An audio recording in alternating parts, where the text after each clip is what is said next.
Today we're with Jason Bellamy-Fults, who's running for State Senate District 6. How are you today? I'm good. How about yourself? Good. You ready to get started? Sure. All right. So what made you want to run for State Senate? Yeah, well, I have been really active in my community for a long time, which is Gainesville and Alachua County. And to be honest, I've had folks that have approached me over the years about running for local office, and I just haven't been, it's not something I ever particularly aspired to. I'm active in my union. I'm active in the community groups that I work with, and I'm pretty satisfied with that. But it's become increasingly apparent to me that there's very little that we can do at the local level anymore without having to worry about Tallahassee, overriding what we're trying to do. So I've started paying more attention to what's going on in Tallahassee in recent years, and I've just gotten kind of fed up with what's happening up there. I've gotten fed up with them trying to break our unions in the state while they also, ride roughshod over working people and what their needs are. I've gotten tired of the corruption, just the blatant corruption happening in Tallahassee. And I got tired of the just ineffectualness of what's going on up there. I mean, the last 2 years in a row, our legislature hasn't even passed a budget on time, which is their only job, according to the Constitution. They haven't even done that.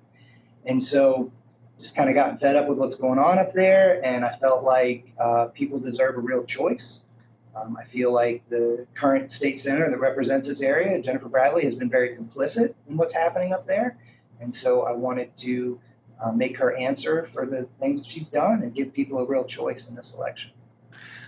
What makes you qualify to be a state senator? I mean, honestly, I think the main thing is just my love for my community and the background in civic engagement in my community. I've been, like I said, I've been active in my union for a long time. I'm the board chair of a local nonprofit that helps people that are struggling with their utility bills figure out how to get lower bills. I've worked on some local legislative issues, different ordinances. I served on a city advisory board. So I'm very rooted and involved in my community. Now, as far as state legislative issues, like I don't have any experience in state legislative issues other than a spectator, but nobody comes out of the womb knowing that stuff. Everybody has to learn it some way or another. And the way I'm thinking about this election a lot, to be honest, is people have a choice between a freshman firefighter or a professional arsonist.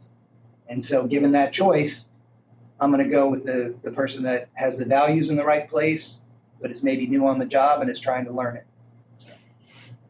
So. What's your stance on the proposed property tax reform? Property tax reform, I think it's irresponsible as put forward currently. I think it's a power grab by Tallahassee. It was barely discussed by the public. The state economists that would normally weigh in on this kind of thing didn't weigh in until after it was already voted on in the legislature.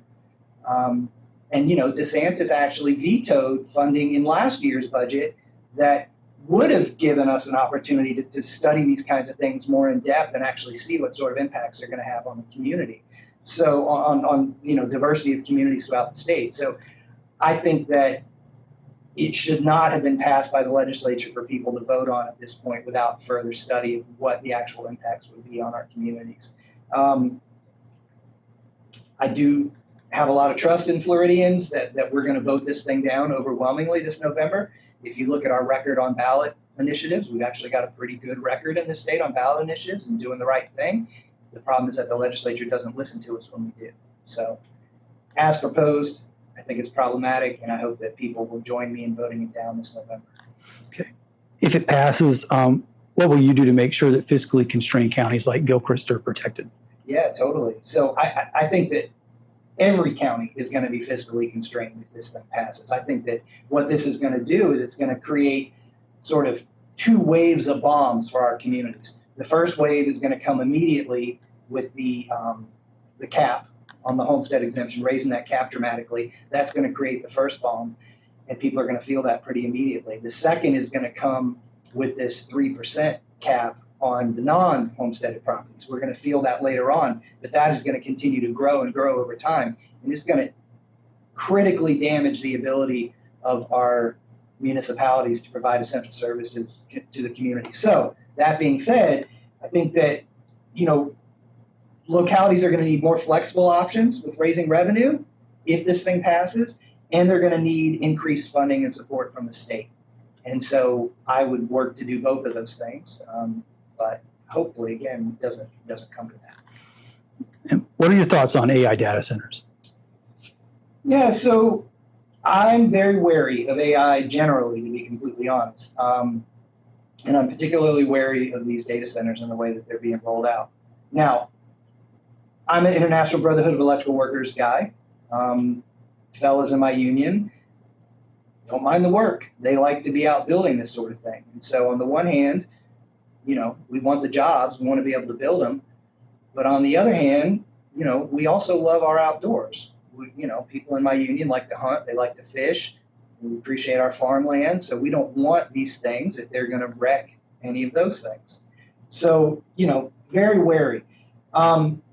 First and foremost, I think the people that want to build these data centers have to make a case to the communities that they're building them in that it's not going to drive up your electric bills. It's not going to eat up all your water. It's not going to eat up your green space and your farmland. If they can make that case to the communities and the communities want to allow them to come and build them, that's their decision. What I don't want to see happen, what we see happen over and over again in Tallahassee, is that these folks from the AI industry are going to go up there, they're going to start writing big checks, and the next thing you know, we're going to have preemptions coming from Tallahassee that tells communities, you can't override these things. And so that's what I don't want to happen. And I'll tell you, they passed a bill this year in Tallahassee around these data centers, and there were two versions of that bill. There was a House version and a Senate version. And the House version was the better of the two in terms of actual community benefit from these things. Now, FPL got involved. They put their thumb on the scale. And the Senate version is the one that ended up passing, of course, because that's what FPL wanted. It was still a good start, but I can promise you from what I have seen in Tallahassee, if people do not actively stay on them about this issue and get the right people in Tallahassee, exactly what I said is going to happen. They're going to go up there, write the big checks, and these things are going to be shoved down our throats. So I think the state absolutely has to say, we need a solid floor anywhere these are going to be built to protect people's energy bills, to protect people's water, protect our farmland and our green space. And we have to require impact fees with these things to make sure that there's genuine community benefit when they're built. So what measures would you take either to maybe not just prevent data centers from coming in, but give the counties or local municipalities the power to keep them out if they wanted to? Well, ultimately, that's it, is keeping the power at the county level of whether these things are going to be there or not. I don't like the idea, and this happens over and over again in Tallahassee, of them preempting and saying, no, you can't. We've seen that with development. The developers rule up there. And so anytime a local community tries to say, we want to prohibit this kind of development or we want to have a say in this, they just go up there and pass these bills. So at the end of the day, that's where the power needs to lie, is in counties and our cities, and saying, like, we do or don't want these here. And nothing Tallahassee does should force these things down our throat. What are the biggest issues you think the state Senate needs to address right now? So access to health care. Florida is one of the worst in the country as far as people having access to health care right now. I think that's a huge one. People are either uninsured or underinsured in the state, and I think that's a big problem. Wages and cost of living, lower homeowners insurance, more affordable housing, childcare, energy bills are out of control in this state. And that's another area where, again, the industries that are benefiting the most from that situation are writing big checks and having their way in Tallahassee, and that needs to stop. And I think, with all those range of issues that I mentioned, they all have this sort of underlying cause, and that is the corruption in Tallahassee. We have a system in this state right now, I don't care what party you are, it is a pay-to-play system, and you can see it over and over again. The lobbyists write the checks, the lobbyists write the legislation, and the people in Tallahassee vote the way they tell them to the detriment of their constituents. And so that ultimately is the problem that we have to get over, is the corruption up there. And we have to send this message to Tallahassee too. we've got a heavily Republican-dominated legislature, and I grew up my whole life hearing that Republicans believe in small government. But what I see over and over again up there are these preemptions. And so there is not a community in this state that can pass a local ordinance that, regardless of what it is, anything from we don't like plastic straws to we think people deserve basic protections when they're working in the heat. All it takes is one billionaire, one big corporate lobbyist to go up there, write some big checks, and they preempt it. And you can't do that kind of stuff anywhere in the state. So we have to stop the corruption, we have to stop the preemptions, and we have to support everyday people's right to have an opinion on issues that affect their lives. What other issues in the state are you concerned about? I got a list. So I'm concerned about environment. I think that, I grew up I'm a fourth generation Floridian. I grew up here hearing stories of my grandma, of the kind of Florida that she grew up in. And, hearing about her camping on the beach and catching everything she needed for the weekend right there on the beach. And I worry a lot about the environment that we're going to leave a few generations from now. That's a huge one for me, particularly thinking about water, big issue for our area. So environment, energy, like I mentioned, people are paying way too much for their utility bills, and there's a lot more that our state could be doing about it than we are. I'm worried about the Swanee River. Swanee River is considered one of the 10 most endangered rivers in the United States. So I think we have to do a lot more to protect Swanee River. We have to strengthen health and safety protections. Unemployment insurance system in the state sucks. Wage theft is a problem in the state that we have to do something about.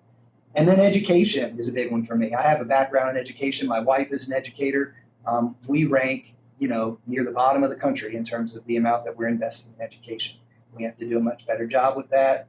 And we have to do a lot more to respect our teachers, our educators, and our support professionals. So those are some of the main ones for me. There's a laundry list, but those are some of the big things that from my direct experience, that I'm concerned about. What makes you the best candidate in this race?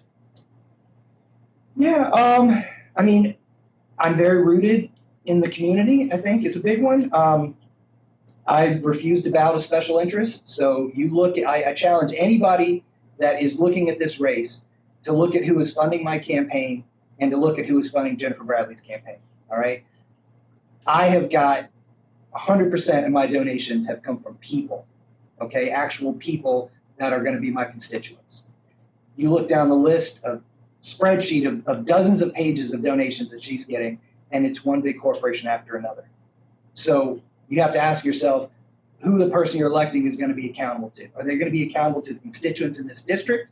Or are they going to be accountable to the people that are writing them $5,000, $10,000, $15,000 checks at a time?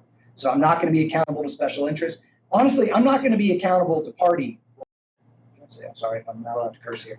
I'm not going to be accountable to party BS, okay? I think that both parties really mess things up sometimes, and I'm not going to just vote party line because I'm part of that. And I've seen that again and again with Jennifer Bradley. She votes right along party lines, regardless of what she's hearing from her constituents, regardless of the well-being of her community.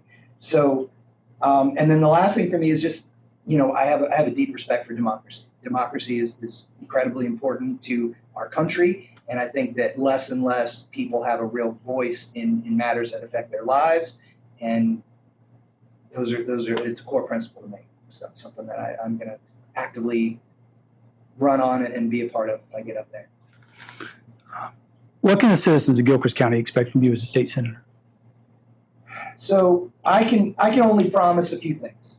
I don't know what's going to happen in November. I don't know what kind of legislature and what kind of governor and whatnot we're going to have, but I can promise a few things just for myself. One, I will always be available and accountable to my constituents, 100%. And that's not something that I think that we see right now in our legislature. I will always be transparent. Any major votes that I take, people will always know why I took that vote and what I was hearing from my constituents on that vote. And then, lastly, I'll always act with integrity. I'm not going to take money from PACs. I'm not going to take money from big corporations. I'm going to seek to represent the people that live in this district first and foremost. So that's the promise I can make if I get elected and I get a chance to go up to Tallahassee. And is there anything we didn't cover that you think everyone needs to know? Yeah, I just think that our state and our country is really at this crossroads right now where we seem to be these sort of warring factions with each other. And I think it's really unfortunate. I come from a very mixed family politically, come from a very working class family and all across the political spectrum. And we don't agree on everything, but we still get together, 4th of July, all the holidays, and we enjoy each other and we love each other, we care about each other. And that's what I want to see more of in this country and in this state. So I will always seek to listen to people, seek to build relationships with people, seek to work cooperatively with people. But I think that, again, at the root of a lot of this stuff is that we have to get big money out of our politics. We have to get the lobbyists out of our politics, and we have to bring our politics back to the people in our communities. And so I just really want to emphasize that with people, that this sort of culture war nonsense that we're always fighting with each other about. Meanwhile, the billionaires are making off with all the loot, sticking us with all the debt. The only way we get around that is if we work together and focus on issues that really matter to us on a day-to-day basis. And so I hope that people will hear that, and I hope that people will be willing to give me a shot. This is Jason Bellamy-Fults for State Senate. All right. Thank you. All right, thank you.